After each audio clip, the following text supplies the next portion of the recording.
compromise your character for the calling. I made you just like that to walk in this. Just like that. Die to your flesh and come walk by the spirit. That's kingdom talk. I know life can get hard, but you cannot grow weary. That's kingdom talk. Culture's filled with worldly thoughts and worldly walks. No matter wherever in the world we are, that's why we gotta step up and be set apart. Let's take the freedom walk. Welcome to Kingdom Talk.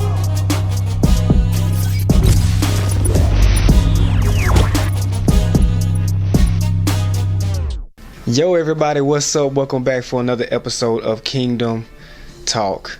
This is Kingdom Talk Season 2, Episode 8. And man, I'm sorry for the background noise with the TV. Me and my son are in the hotel. We are in New Orleans currently. My wife is here for my sister-in-law's bridal weekend, and they're out doing the activities that they have planned or whatever the case may be.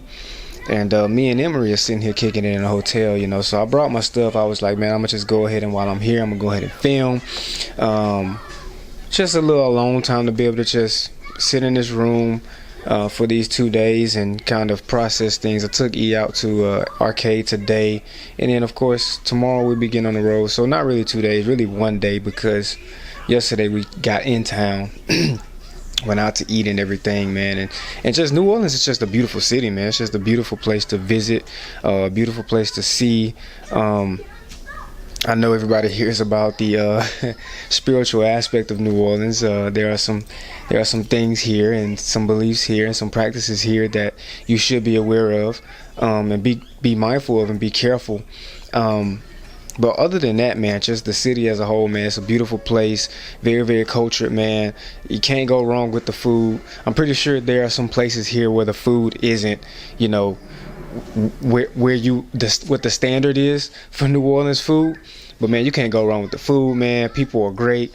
And so yeah, man, we just down here chilling, man. I was like, I'm gonna bring my stuff, and you know, if I didn't want to force this episode, but if I got to a space where, you know, I'm like, cool, you know, let's get it done, I brought my stuff just in case. And so we set up, man, in the hotel filming this episode, man. And today what we gonna get into is it's mostly gonna be story time, right?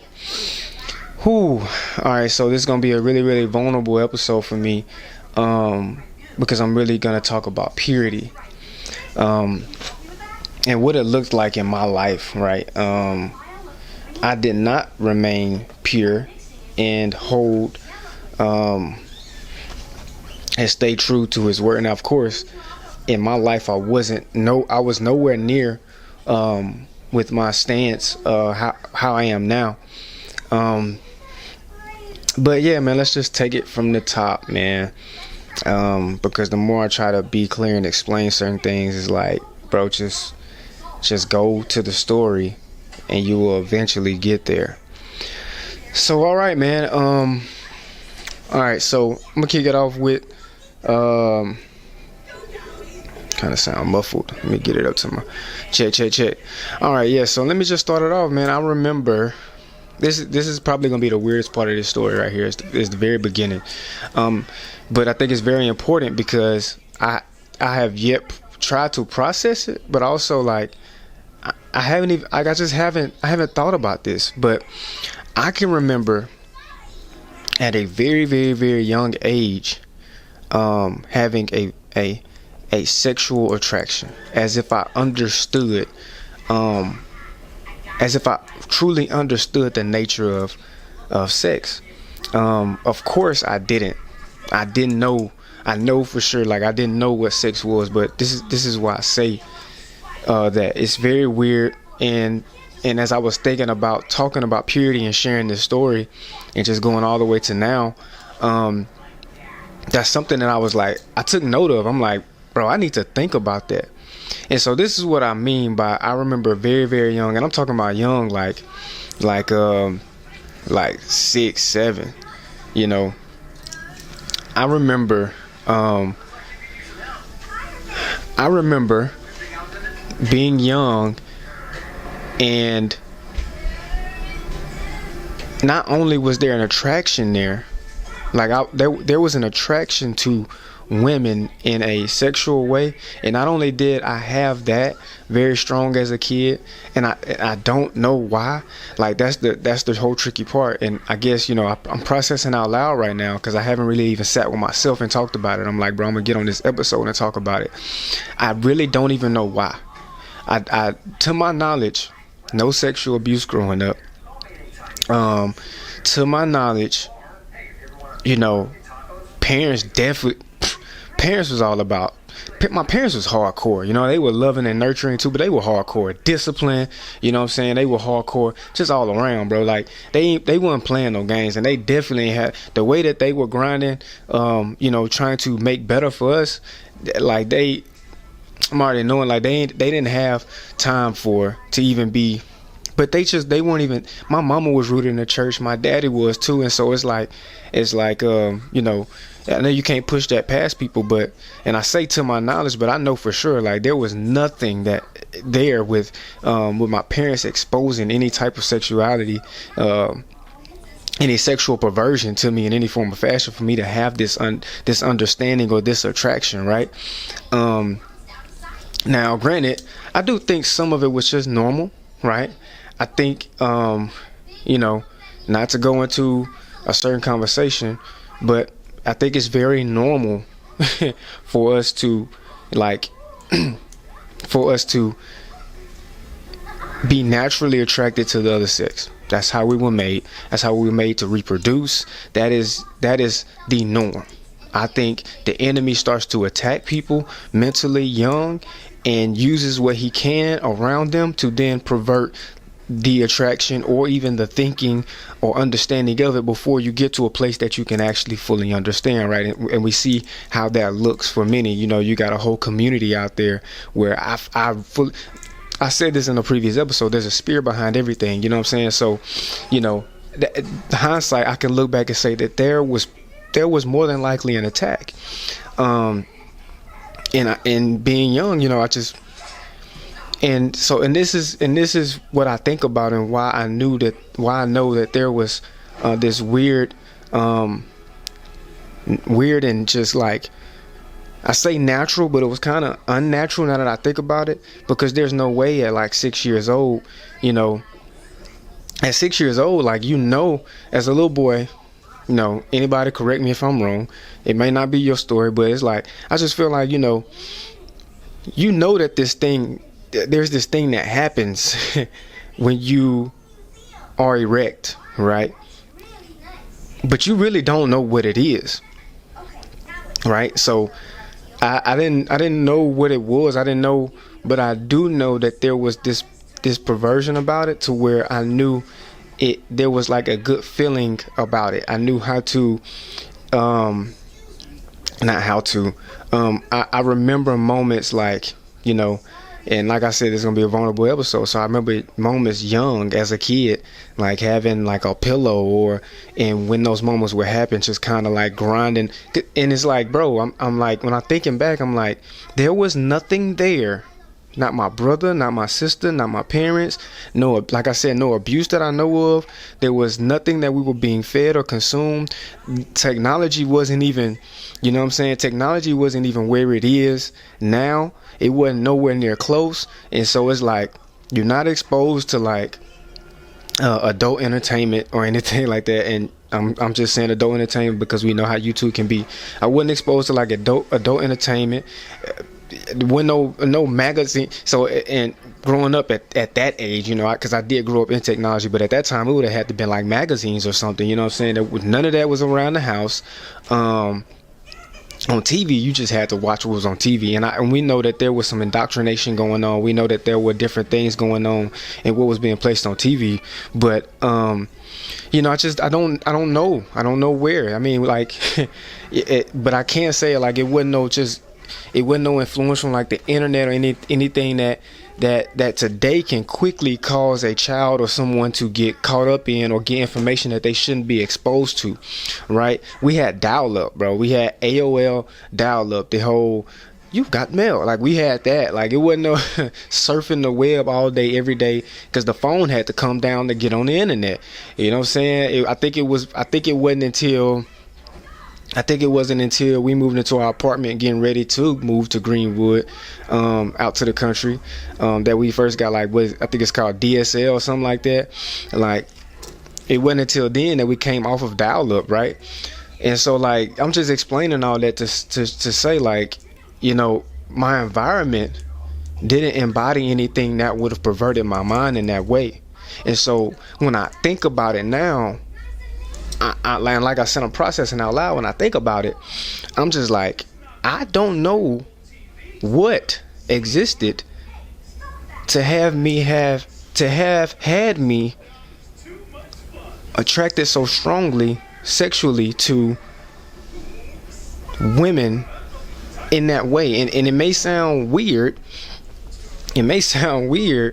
But I'm speaking from what I know, how I was thinking, how I know what I was enjoying to see, right? And so, you know, now none of that really played out in a negative way in my life, like I had this weird attraction. So, you know, through elementary school and middle school, I was just always trying to, like, no, I just don't understand why I had that understanding. And so, the only reason I start the story there is because I find it weird. As I was thinking about how I'm going to walk through my story of purity and where I fell short, I thought back to this point, and I was like, I gotta include that, because, and I need to sit and talk with God about that, because what was that? Nothing drastic, nothing crazy happened, nothing drastic happened. It didn't just influence me in a way where I was just going out in the world as a young kid, just doing crazy, nasty stuff, like, you know what I'm saying? But matter of fact, I'm full of cap right there, bro. Because now I'm thinking about it, you know, like 3rd grade, I get in trouble having condoms at school. Now, granted, somebody brought me and a friend of mine. We thought we was being funny and being cool, and there was another friend that just being funny, you know what I'm saying? Because we learning terms and stuff now, right? We all got older siblings. We hearing stuff now, and, you know. So and now in that phase, I think they're, you know, because our older siblings were older and they were getting the talks at that time. They were all close to around the same age. This friend group that I'm talking about, our siblings were also close to the same age. They were all getting and so I think at that point, then you could say there was some outside influence directly as to, like, you know, just eavesdropping, listening to stuff we shouldn't be listening to, you know what I'm saying? Like, when it comes to those conversations that they may be having with the parents, or just whatever the case, or even amongst each other as they're learning. So we kind of learning too. And so it was like this whole, I'll never forget, you know, it was like this whole like, little funny, trying to be funny, cool thing. Like, you know, one of the friends brought a condom to school, and we had them, and we was in the bathroom open, like, we opened them up and showed everybody in there, because during the bathroom break, and then we tried to flush them down the toilet. Somebody went and snitched on us. We got in trouble. You know what I'm saying? So I'm full of cap, because the reason I say I'm full of cap, I still stand on, like, nothing like really drastically or crazy happened. Like, I wasn't just running around, like, you know, wildly. There was a normal aspect, like, you know, there was a normal aspect of running around school, you know, trying to have girlfriends and you know, being childish in that way and whatnot. Cause we were young, we trying to have girlfriends, you know, we wanna hang out and look like, you know, look like what we see at home, you know what I'm saying? And like, when you see, well, at least for me, you know what I'm saying, my parents were married. They've been married for a while now. I don't remember how long exactly. It had to be over 20 some. It got to be over 20 some years now. Got to be over 25. I could be wrong though. But yeah, you know, so I still stand on that, but the reason I said full of cap, because I think about something like that, and I'm like, you know what, that is something drastic that happened, you know what I'm saying? So I can't sit here and be like, nothing drastic happened. But I know what along the lines of what I was thinking and trying to get across. All right, so like I said, that was weird. Don't understand it. I gotta process that because I'm thinking back and I'm like, why was that a thing? You know what I'm saying? Like, why was it a thing to know that hunching pillows felt good in that erect state? You know what I'm saying? Like, how, like, what was that at 6 and at 5 years old? I shouldn't have like even had that type of thinking. You know what I'm saying? Like, so let me fast forward, man. Let's see. I'll say, man, as we get older, before I go there, I will say there was no like, I still confirm there was no type of abuse or anything like that, sexual abuse or anything like that. But I will say that there was something close to it.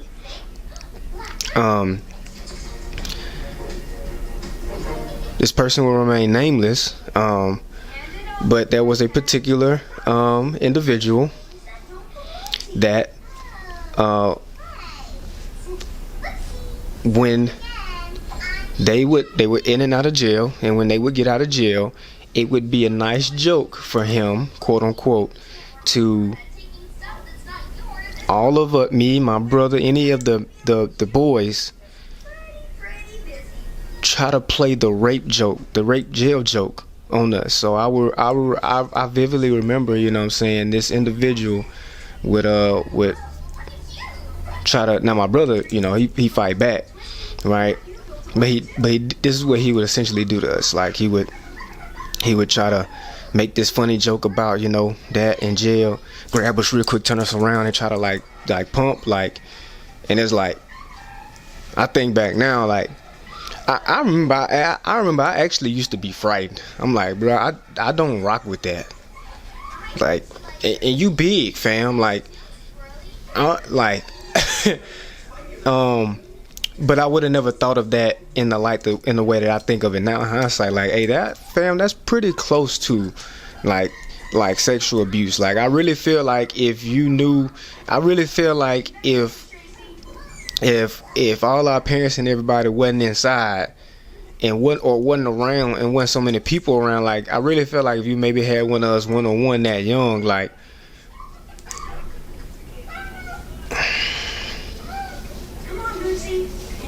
there's some things to question about it. You know what I'm saying? And so I'm throwing that out there because at some point that has to play a role somewhere mentally for me, right? Just being, I'm trying to identify early things, early presentations of any sexual things that were presented, I already said that, but that were presented in my life early on. I mean, by the time I got to middle school, like,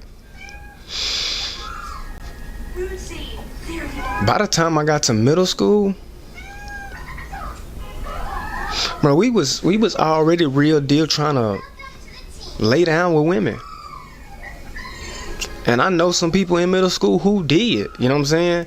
Like, really bold enough. Now, I didn't lose my virginity until 18. And I wish I would have pushed through that moment. But here's why I shared this. Here's why I throw that in the middle of it. It wasn't something that I really cared about until, just keep that in mind, until. Hold on to that until. It wasn't something that I really cared about. I was curious about. I was like, dang, you know, I'm like, dang, like this why there's something I know that feels good about hunching these pillows. When I was younger, there's something about this erect state. I'm curious. I know that there's something. Like I said, we got siblings that's getting older, and you can hear like little side conversations that you ain't got no business listening to, and you getting curious about certain information, and I didn't really care. I when I say I didn't care, I didn't really just chase after it.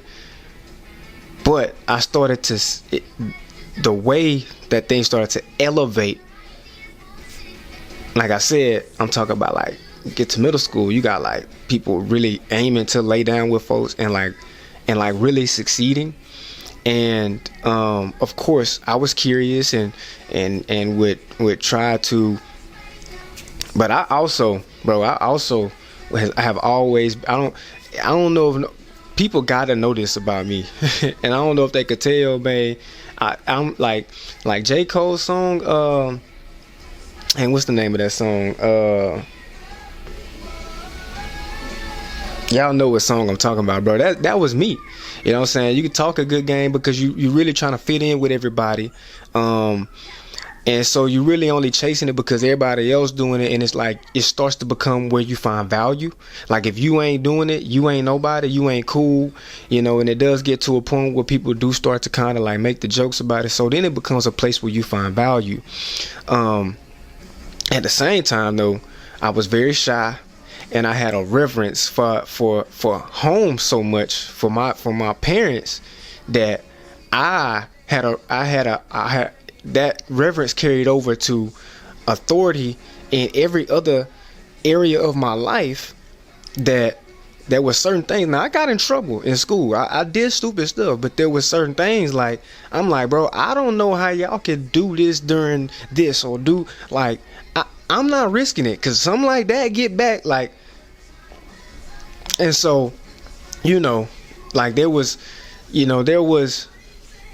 this desire to actually indulge actually grew as value in it started to grow, right? And that was a dangerous thing for me, because the way it plays out from there is now chasing it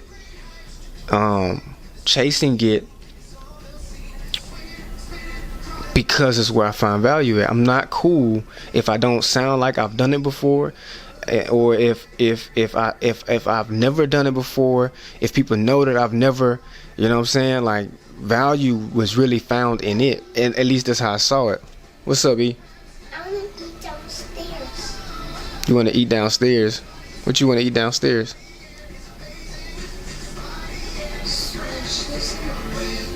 Oh, what you had for breakfast? We gotta get that in the morning. They put that up, buddy. That's gone. Again? That's why I told you eat your chicken, but you didn't want to eat it, and you said you was full.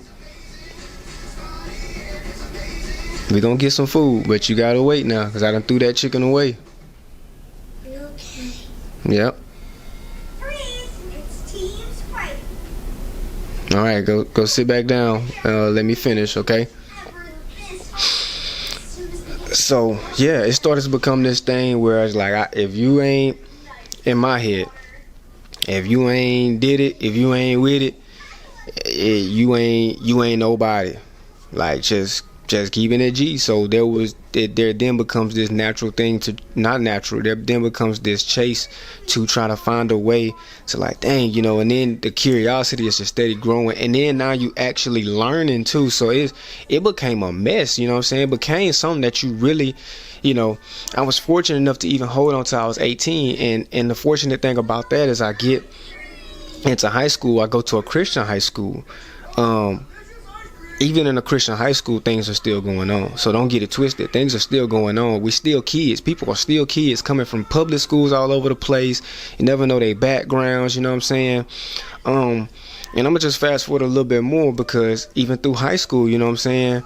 Nothing like, you know, and I mean like actively trying, bro. Like just, you know, but there was, I feel like one of the main reasons it never came to pass in that way, in that chase, was because, well, one the shyness played a role. Two, I chase I chased it, but I didn't like chase it super hard. Like it wasn't like I got to. It wasn't like that for me. It was just more of like, man, I got to experience this, so like I fit in, so that I know, you know what I'm saying, where there. So I was more locked into sports than anything else. Like, you know what I'm saying. So that's what I mean with the whole chase thing, and so yeah. Let me just go ahead and fast forward a little bit more because you know, going to a Christian high school, like I said, things are still going on. So there's still like this active attempt kind of, you know, especially with old friends you ain't seeing no more. You trying to, because you go to a whole, like everybody that went to they next public school. I done went to a private school for football. You know, it's a Christian high school. It's the first place that Bible actually gets presented to me in a way that I can truly understand, right? And so that is growing on me. But we still we still real deal, like in the world. I mean, of course we still in the world, but like we were still in the world. So there was still this chase. There was still this running behind the flesh. There was still this, you know. It wasn't until I think it was like junior year. Coach Dees, Pastor Philip Dees of North Point Community Church, he was our coach at the time, and he came and did this one chapel, and it was when they would I think they did it like once a year. They would separate the boys and the girls for this week of chapel, or it would be like that whole month. Like every time we had that chapel on Tuesday, they would separate us because they were having this talk about purity. And there was one sermon that he gave where purity was explained, because that's the thing. We talk about like no sex outside of marriage and all those different things, and actually, let me rephrase that. We don't talk about it. We just throw it out there.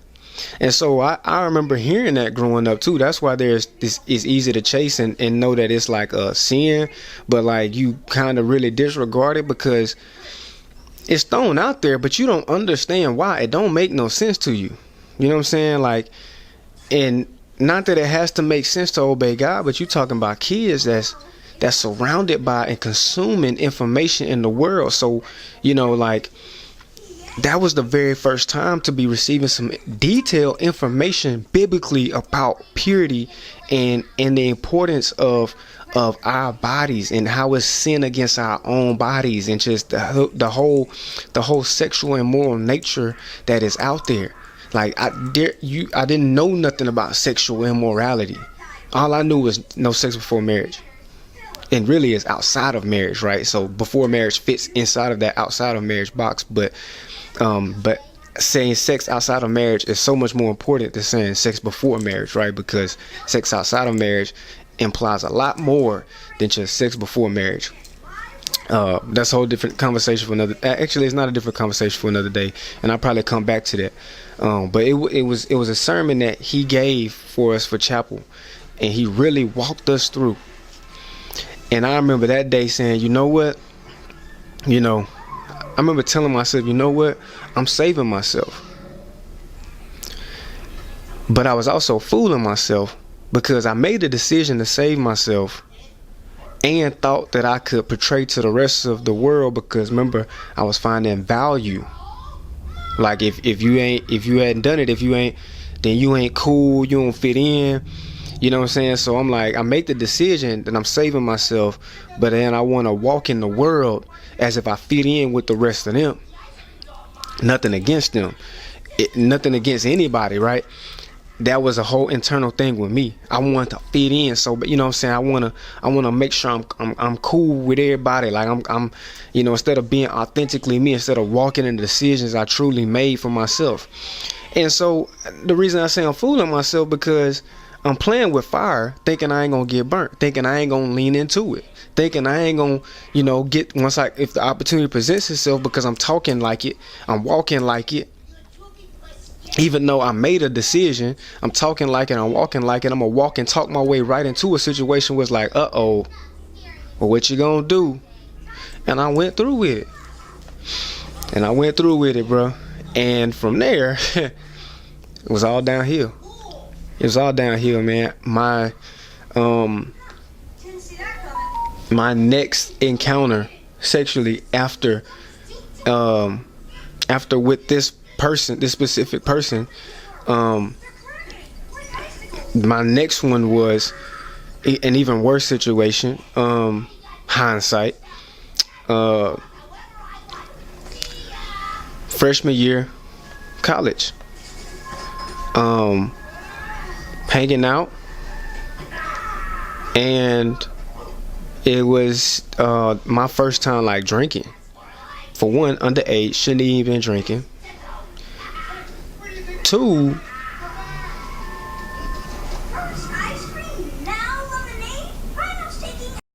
scratch two. We're gonna go straight into it. Underage, drinking, talking a good game. But I mean, not really talking a good. I was talking a good game, like drinking while trying to. Again, one of those things where instead of just authentically being you, you know what I'm saying? You finding value in the things that you see other people around you deem as valuable or cool or something like that. You know what I'm saying? So I'm really like I'm really following all the wrong things. But here's the weird thing. Throughout my entire life, I've talked to my wife about this so many times. Throughout my entire life, whatever team I played on, whatever situation, I was always deemed a leader, because in my sports, when I would thank you, Holy Spirit.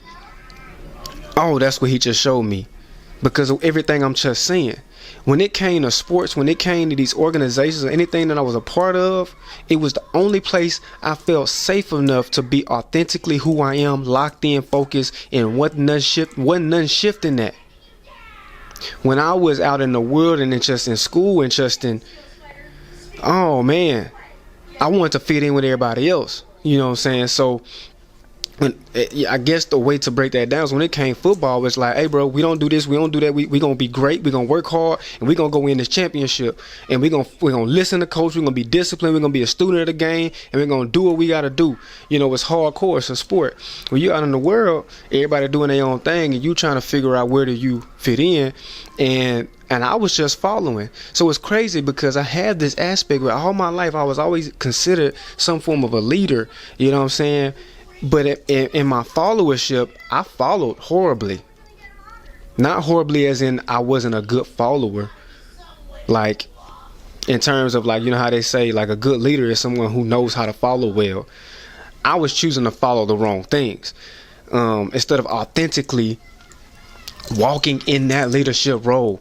Now I'm sitting back hindsight and I'm thinking, like, maybe have you ever considered the fact that the reason you ran into so many situations where people told you verbally that is because the Holy Spirit was trying to get across your head that, hey, I've called you to greater than the things that you're seeking out to follow. I am just now, bro, and it's crazy because I sit and I've talked with my wife about this so many times. Like, I don't know why.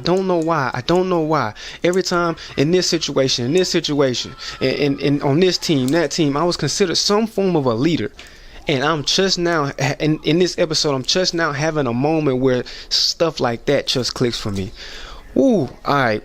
I just had a moment, y'all. I'm sorry. Oh man, I don't even remember where I was now. Oh, my next situation, right? Alright, cool. So, you know, just following what I see. I'm new to college. I'm like, okay, this is what we do. This is what. Okay, yeah, all right. So I'm talking a good game. Man, yeah. Oh, you got. You know that you. I'm 18, right? I know certain names of certain liquors. So you know you're talking a good game. Oh yeah, man. No people got me. Them folks got me lit. But here's the problem.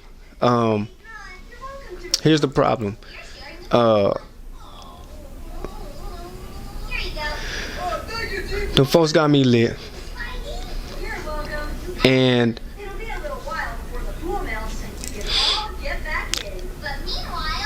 have y'all ever heard of a brownout? So I know everybody knows a blackout. When you black out, you don't remember nothing. Brownouts are when you have like you remember flashes, so you remember like certain moments. So I didn't know this with this. I learned this in ADAP, alcohol and drug abuse prevention treatment. That's what ADAP stand for. I didn't learn this until I went through that program. that, and I didn't know brownouts were a thing, but I didn't know it was called that, but they are a thing. Anybody who has had a relationship with alcohol to that extent knows and can attest to having brownouts. Like you remember maybe leading up, and then there's one point where you cannot remember nothing, but there are these gaps that you like, but I remember this, but then there's just, you cannot feel them. What's up, buddy? Oh, you getting something? Okay. And so you just can't remember, but there are these flashes. And so that night, what I know now is a brownout. I remember flashes of sexual conduct going on with me that I don't even remember getting to that point. I don't even remember. But guess what? This is something that we call like essentially this is something that essentially like a double standard comes out of, right? But I wouldn't say that this itself is a double standard, because again, have a situation like that, what really could be considered sexual assault or even rape in a sense, for especially as a dude. Look at that. I see, buddy. It had wild bubbles inside. Yeah. Especially as a dude, a young dude at that, where you trying to find your way in the world, and I'm already letting you know how I was, which is following the wrong things in the wrong ways. You know, I'm having those flashes, and I'm hearing people talk, and I'm like, and I'm hearing people know that it happened or whatever the case may be, and it's like I'm being received, like I'm being accepted, like, oh, you know, Ro got, yeah, okay, all right, Ro, I see you, cool, you know, blah blah. And so I just go, now it gets worse. If I would have just walked in my decision off of that word I got from Coach D's and stuck with walking authentically in the decision that I made, I don't run into this. I don't run into this. And you know, people like to say everything happens for a reason, and I do believe everything happens. I got these headsets on, so he looked up at the TV, and I thought like something was going on behind the wall. His eyes got big, my eyes got big. But like I said, we in New Orleans, man, that was some car. I could see it out the corner of my eye when I did this. Some car just got some pipes on it, don't it? I lost my place because I immediately looked at him and his eyes was huge.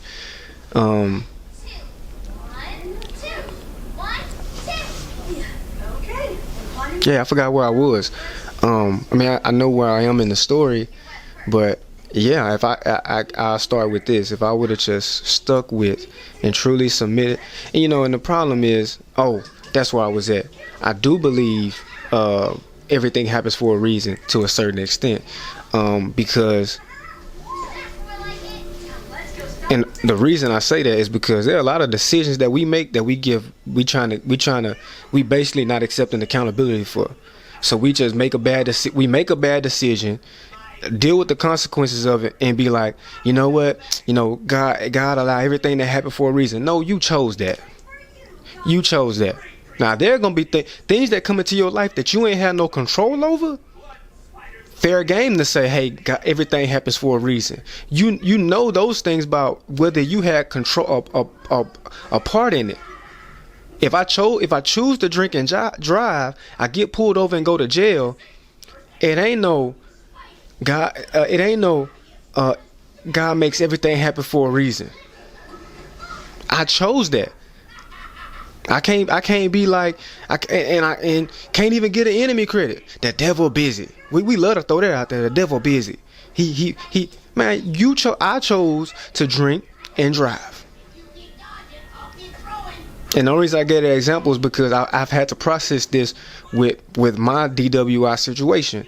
I chose to drink that night. I drove. I got into a car accident. Thank God I was not injured or anything, or nobody was majorly injured. There were some injuries, but thank God nobody died or there weren't any like super major injuries.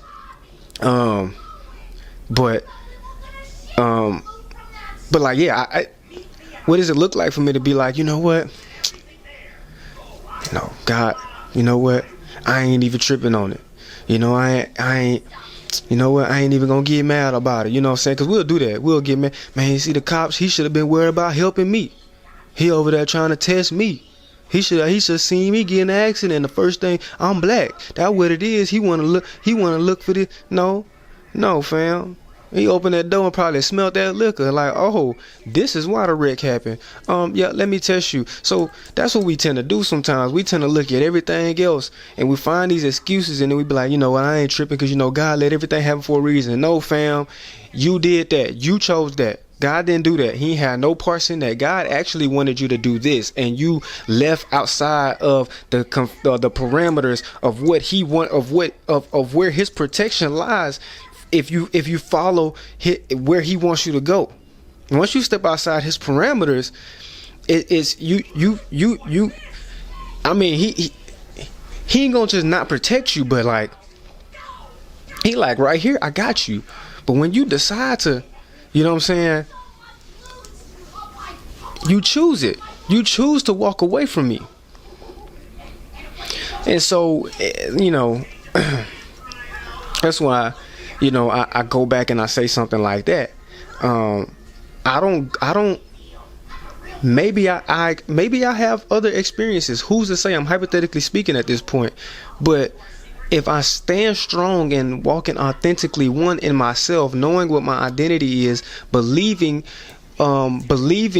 stop believing the lie that I need to be accepted by certain viewpoints and certain cultures and certain things, and I walk in who I truly am and who I've been told that I was all these years. I didn't want to, you know what I'm saying, like I want all these my peers to receive me and accept me, and I want to be doing everything that they doing.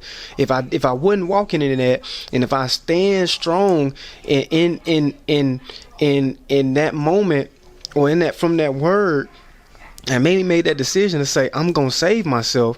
I'm gonna be different. I'm gonna save myself because I see importance in that. Like, I really understand it now. If I stand strong in it, I don't play with fire. I more than likely don't go through none of this. I more than likely don't start spiraling downhill. Cause then it led to so much more. I was already curious. If we just going through the store curious, now I feel like it's the one way to be accepted, so I'm finding value in it. It happens. Another moment happens and it seemed cool, so I'm getting accepted in a new area by more people. I was, you know, okay, yeah, I see you. And then now you continuously chase it, because now you're looking for that first feel again. You know what I'm saying? Now you know what it feels like. So now you look and you ain't practiced and you ain't got no discipline. Right? So now I'm still chasing it, and I'm very free. There ain't nothing there to stop you. So now you moving forward with more actions, and you dwelling it and you falling into the things that would make it happen more often. So now you start talking into drinking more, and oh yeah, the vibe gotta be right. I know how to set the mood. So now we talking about substance abuse, whatever to do to make the mood right, and you know, and so now my life as a whole starts taking a turn.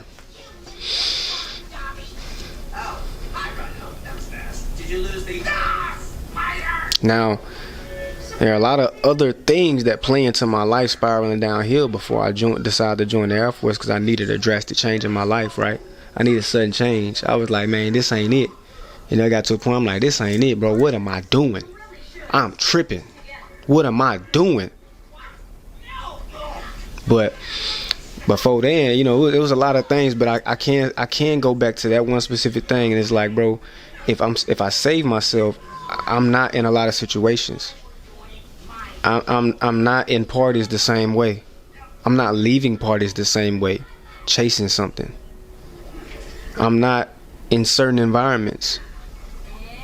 I'm not even dealing with certain people. Like, everything changes with that one decision to stand strong in it. And like, this is me talking just from straight story right now. This ain't even me diving into like, hey, let me tell you what this is. You know what I'm saying? I may split this up because I do want to come back and then talk, but I feel like it's gonna be a long episode too. So I do wanna double back around and talk about purity, and we gonna talk Bible through it, right? But right now I wanted to sit down and really share, you know, what I walked through with this whole purity thing and where I fell. And like, I don't have no super drastic story like, oh, I was, you know, sexually abused when I was 6 and then this happened and you know, and then some crazy, you know, testimony story. My story, I really just, I say story, but I'm really just walking like, I was like, man, I need to talk about purity. And I'm like, I want to share. I want to sit down and I want to talk about and share every experience sexually. Not every, of course, I'm not getting on here and getting super detailed, right? But I am being vulnerable enough to like kind of like walk through it and process it out loud, and I wanted to walk through that, right? Matter of fact, I left one out. Let's backtrack, because this is what also enhanced things too. In middle school, middle school is when I'm first introduced to adult entertainment. The first time I ever ejaculated was from adult entertainment, and I will say this. What's up, buddy? I want some juice. Okay, I'll get you some juice in a second. Okay, I'm almost done. And so, yeah, matter of fact, I can remember the moment vividly. I can remember it vividly. I can remember where I was, what was being watched, and I can remember the feeling and being like, dang. And I can remember it's like a drug. That very first time, have never had a feeling like it again. So you always chasing it. You always chasing it, thinking that. And as things got worse, you know, at first you always chasing and you thinking like, oh, it got to be a certain, you know, video or a certain, and then as things get worse, when you start to get sexually involved, well, it got to be a certain purpose, not purpose. It got to be a certain person. Yeah, they got to be a certain vibe about them. It got to be a certain type. You start thinking that certain types, and that's when we start getting these stereotypes, these weird stereotypes. You know what I'm saying? And man, yeah, bro, it just it gets real muddy. It gets real muddy. And so I hope, you know, I'm not gonna keep on dragging on in this episode. I wanted to speak out on that and be vulnerable about it, and just share, you know, where I was, how I found value in it, how I started to find identity in it, essentially. And even without being involved, there was still some type of like, I was just in the world, friend. I was just in the world. You know what I'm saying? Like, I was really in the world and consumed by the world. You know, and it goes back to last episode where I'm talking about watch what you consume, bruh. Watch what you consume. In this instance, you know, like I said at the beginning, like there wasn't much, like, you know what I'm saying, like, well, as I got older, yeah, the internet bust wide open then. But like early on, there wasn't none, you know, but as I got older, the internet opened on up. You able to consume whatever you want to consume, sneak and do it. And then just what you and then everybody going back to school and talking about it. So we not only consuming it, we talking about it and processing it, and we deciding as a group whether, you know, this is what we want to identify with. Like, oh yeah, oh yeah, you yeah, you know, and we really making things popular that stands absolutely against what he defined, what God has defined, what God has purposed something for, and even his will for us. It ain't just a rule, fam.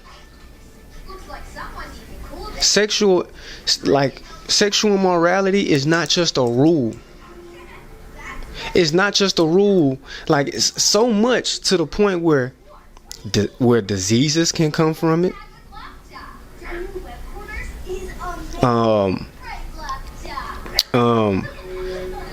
Life comes from it. I mean, can't you see why he would want you to walk? One, can't you really see that it's not just a rule, and more so, one, a protection from the one who's in the world, influencing and deceiving all of us. And then two, can't you see that there's a purpose behind it? The fact that life comes from it should give us this indication that, hey, fam, this is really really important, like this. But that's the problem, because you learn it in school, like, oh, this is just what happens. There ain't no significance pushed behind. It's just like it gets taught with the rest of science as like a result, like a chicken laying eggs.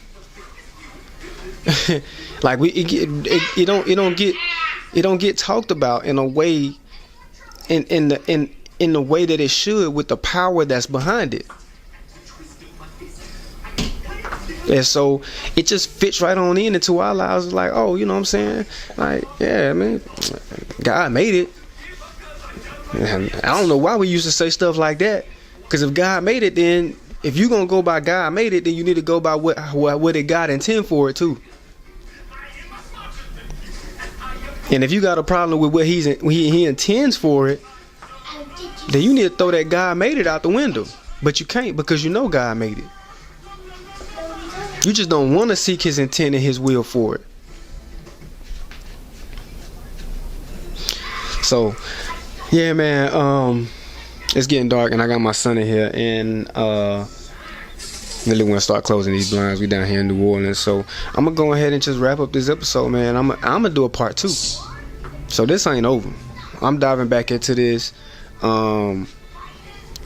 I feel like I got a little deep in certain moments, and I feel like I scraped the surface on certain aspects of the story, because, like I said, I'm processing this as I'm talking through it. So part 2, I'm probably gonna come back and not redo, but go through everything again, things I thought about, things I took note of, and really let's walk through this purity thing, bro. Like I said 2 episodes ago, we finna steward this bad boy. We talk about Kingdom Talk being a place where we're gonna take these thoughts and opinions and ideologies and philosophies that we walk in and live by, and we're gonna submit it to what he defines and what the Word of God, what his Word says about it. Well, we're gonna do that. We're gonna do that. You know what I'm saying? I think it's gonna be the sitting down with guests that's gonna be more of like the whole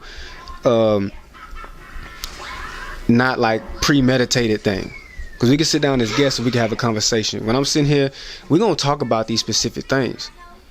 That's the whole vision for the pod, is to talk about these specific, again, ideas, thoughts, opinions, ideologies, philosophies, everything that we walk in that's been defined by society, and line it up with scripture. Line it up with his word, so that we can get in alignment with his word and with him, right? So, yeah, man, I love y'all. I appreciate y'all for tuning in. This is Purity Talk. That's probably what I'm gonna name this episode, Purity Talk. All right, y'all. Peace. Exercise your character for the calling. I made you just like that to walk in this. Just like that. Die to your flesh and come walk by the spirit. That's kingdom talk. I know life can get hard, but you cannot grow weary. That's kingdom talk. Culture's filled with worldly thoughts and worldly walks. No matter wherever in the world we are, that's why we gotta step up and be set apart. Let's take the freedom walk. Welcome to Kingdom Talk.